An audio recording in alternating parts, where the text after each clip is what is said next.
Hai, kembali lagi di SCP TV bareng Paman ya.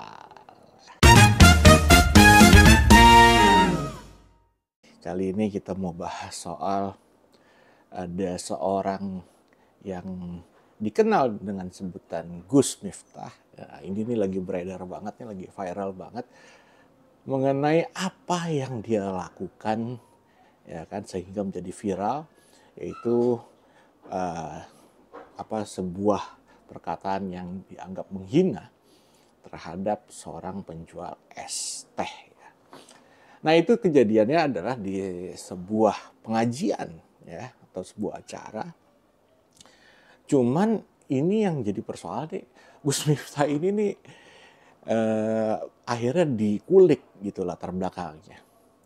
Dan ada yang bilang bahwa dia ini bukan sosok dari yang dianggap pantas memegang gelar Gus gitu, karena ada beberapa pihak yang menganggap bahwa dia ini bukan seorang anak kiai gitu loh.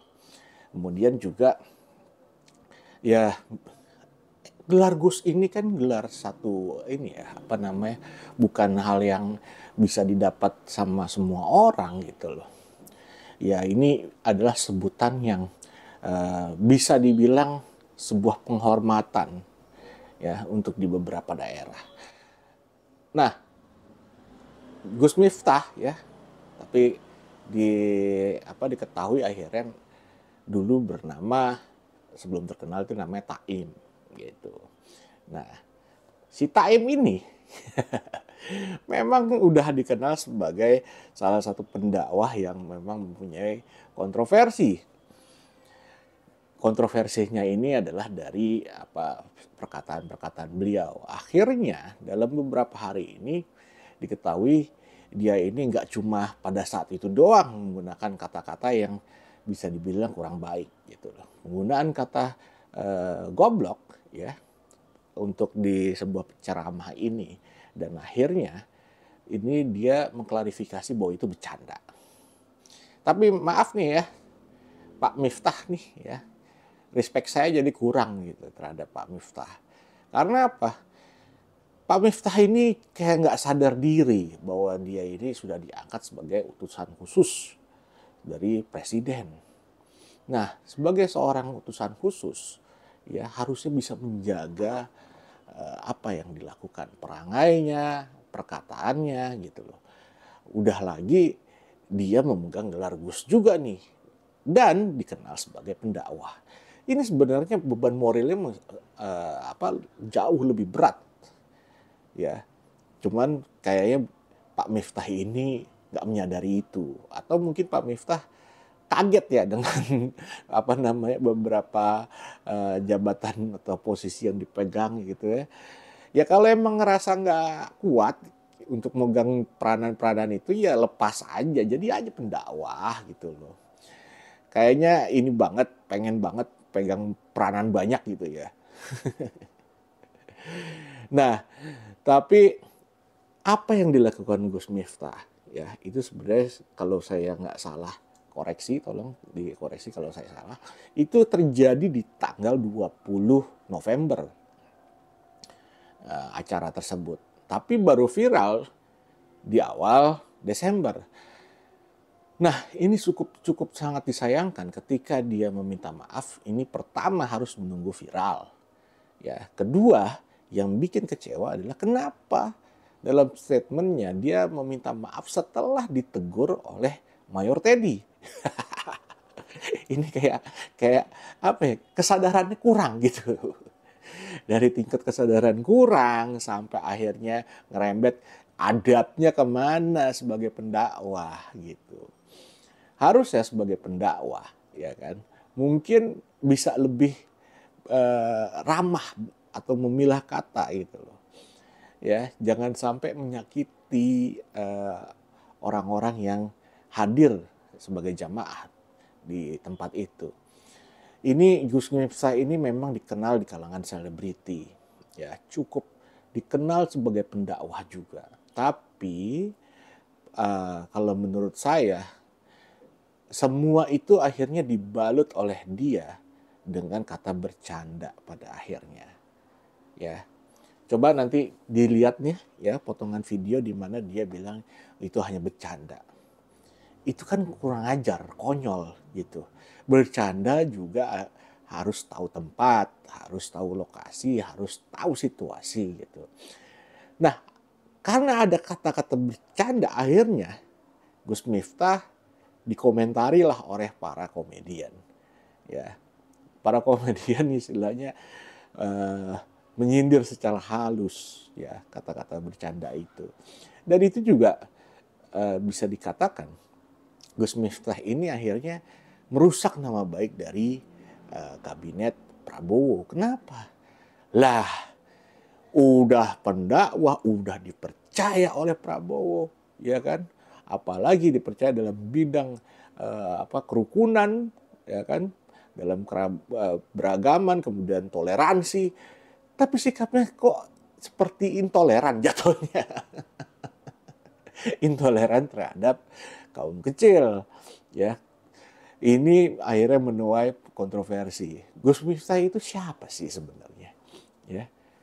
Dari apa yang ditelaah itu memang Gus Miftah ini awalnya bukan siapa-siapa, ya kan.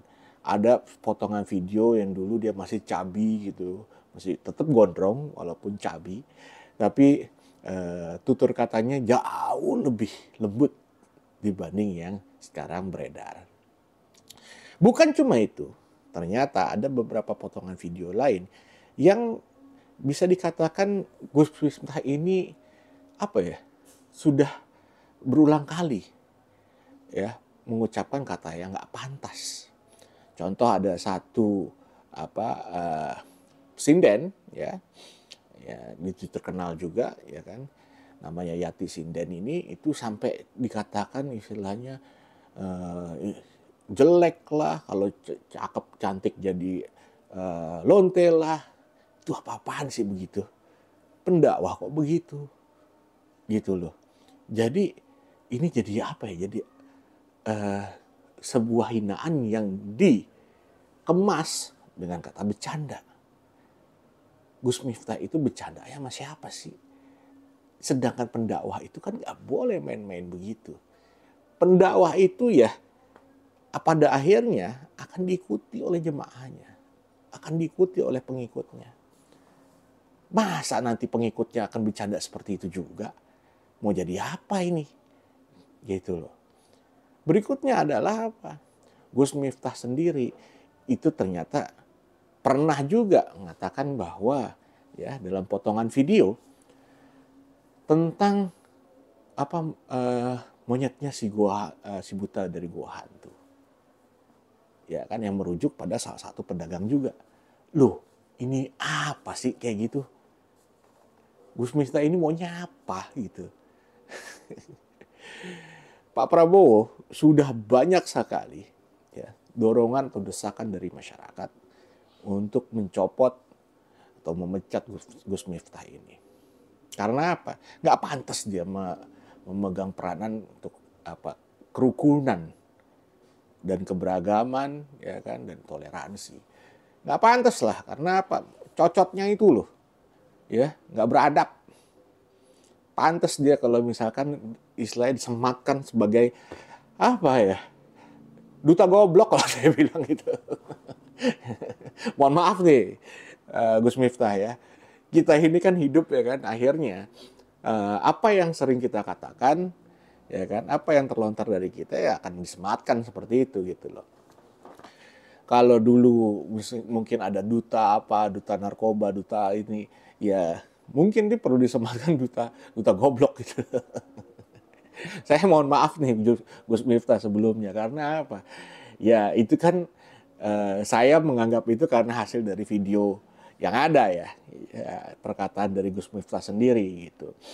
Berikutnya adalah soal Gus Miftah ini akhirnya datang dan meminta maaf. Bagus banget gitu. Tapi balik lagi, caranya itu kok kayak meeting begini. ini terlihat ya arogansi, ya kan, terlihat seperti kayak mau dominasi seperti itu. Kok nggak bisa berlaku yang selayaknya, yang lembut gitu, ya kan, sebagai pendakwah. Balik lagi, mohon maaf buat Pak Miftah ya. Pak Miftah ini pendakwah yang akhirnya akan diikuti oleh jamaah. Saya bukan orang yang lebih pintar daripada Pak Miftah, tapi apa yang salah ya harus dikatakan salah, kan begitu. Apa yang benar ya harus dikatakan benar. Ya, kalaupun istilahnya Pak Miftah ini merasa bahwa apa yang dilakukan itu nggak benar, ya udah akui, dan itu memang sudah diakui, bagus gitu. Tapi jangan sampai dampaknya itu nggak bisa diterima, karena apa ya?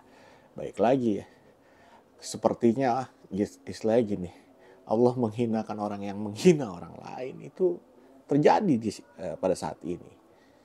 Gitu. Mudah-mudahan ini menjadi pembelajaran buat kita semua, terutama buat Gus Miftah juga gitu. Jangan sampai merasa bahwa kita yang lebih pintar, kita yang lebih memiliki ilmu gitu loh. Ya, kita yang penting sama-sama jaga kerukunan gitu kan. Nah, kemudian saya sih sangat berharap Pak Prabowo ya dalam 100 hari kinerjanya di pemerintahan ya harus bisa mengevaluasi apa yang terjadi oleh tim-tim dia di bawah. Gitu. Ini masukan aja buat Pak Prabowo bahwa Gus Miftah ini udah layaknya mungkin dievaluasi dengan segera.